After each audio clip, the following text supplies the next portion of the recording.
Welcome everybody to another episode of the Unbox Minute. Today we're going to be looking at a keyboard from Logitech. So this is the K280e Pro. So it's a very basic keyboard, very standard, and it's quite common in offices.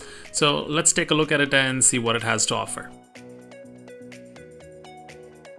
So there is some included documentation. Now this is a safety and warranty manual with information in several different languages. Looking at the actual keyboard, it's an all black chassis. It's quite flat, has a clean design, quite light. As for the buttons, it has a decent amount of play, so you can push down a little bit. It also has a nice wrist rest, so if you're keeping it on your desk, you can rest your wrist on it. It's a USB keyboard, so it has a USB Type-A connector. Looking at the rear, it has two height adjustment stands, so if you want to have the back raised, you can. And at the edges, it has rubber feet to make sure that it sticks to the table and doesn't slip.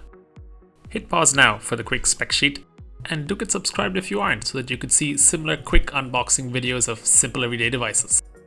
Hope you're enjoying our content. Don't forget to like and share this with a friend, and see you in the next one.